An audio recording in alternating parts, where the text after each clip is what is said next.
செங்கல்ல இருந்து சுண்ணாம்பு வரைக்கும் கஸ்டமருக்கு நாம தானே கேரண்டி. கான்ட்ராக்டர் குமார் மாதிரி ஆளுங்களுக்கு தான் ஜிபிஆரின் டிஎம்டி கம்பிகள். சிவகங்கை மாவட்டம் மானாமதுரையில் பச்சைப்பட்டுடுத்தி வைகை ஆற்றில் இறங்கிய வீர அழகரை ஏராளமான பக்தர்கள் கோவிந்தா கோஷத்துடன் சுவாமி தரிசனம் செய்து கழுகு பார்வை காட்சிகள் வெளியாகியுள்ளன. அதனை பார்க்கலாம்.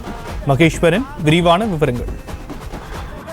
நிச்சயமாக சாம், சிவகங்கை மாவட்டம் மானாமதுரை வைகை ஆற்றில் அதிர்வேட்டுக்கள் முழங்க கோவிந்தா கோவிந்தா கோஷத்தினிடையே வீரழகர் பச்சை பட்டுடுத்தி வைகை ஆற்றில் இறங்கினார். மதுரைக்கு அடுத்தபடியாக மானாமதுரை சித்திரை திருவிழா வெகு விமர்சையாக நடைபெறும். கடந்த 14ஆம் தேதி கொடியேற்றத்துடன் விழாவானது தொடங்கியது. நேற்று காலை தேரோட்டமானது நடைபெற்றது. இன்று காலை வைகை ஆற்றில் வீரழகர் 7:15 மணிக்கு இறங்குவார் என அறிவிக்கப்பட்டிருந்த நிலையில் நேற்று இரவு தியாக வினோத பெருமாள் கோவிலுக்கு பூப்பல்லாத்துக்கு அழகர் வந்தார். இன்று காலை அதிகாலை கோவிலில் இருந்து புறப்பட்ட அழகருக்கு வழி நெடுகிலும் பல்வேறு மண்டபப்படிகளில் எழுந்தருளினார். ஆனந்தவள்ளி சோமநாதர் ஆலய வாசலில் வீர அழகருக்கு வெண்கொற்றை குடை வரவேற்பு அளிக்கப்பட்டது.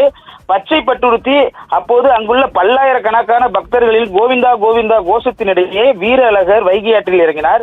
கடும் வெயில் இருந்த போதிலும் பக்தர்கள் அதனை பொருட்படுத்தாமல் காத்திருந்து சாமி தரிசனம் செய்தனர். பச்சை பட்டுடுத்தி இறங்கியதால் மழை பெய்து வாழ்வில் வளம் பெறும், விவசாயம் செழிக்கும் என பக்தர்கள் நம்பிக்கை தெரிவித்தனர். கூடியிருந்த அழகர் பக்தர்கள் தண்ணீர் பீச்சி அடித்தும் கருப்பசாமி போல் வேடம் அணிந்து அரிவாள் மீது ஏறியும் வழிபட்டனர். 4 மாட வீதிகளிலும் போலீசார் பலத்த பாதுகாப்பு பணியில் ஈடுபட்டிருந்தனர். பல்வேறு இடங்களில் அன்னதானமும் நடைபெற்றது. வைகை ஆற்றில் விரதம் இருந்த பக்தர்கள் மொட்டையெடுத்து நேற்று கடனை செலுத்தினர். நாளை இரவு நிலாச்சோறு திருவிழா நடைபெற உள்ளது.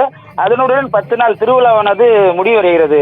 ஷாம், செங்கல்ல இருந்து சுண்ணாம்பு வரைக்கும் கஸ்டமருக்கு நாம தானே கேரண்டி. கான்ட்ராக்டர் குமார் மாதிரி ஆளுங்களுக்கு தான் ஜிபிஆரின் டிஎம்டி கம்பிகள். செய்திகளை உடனுக்குடனும் துல்லியமாகவும் தெரிந்து கொள்ள சப்ஸ்கிரைப் பண்ணுங்க.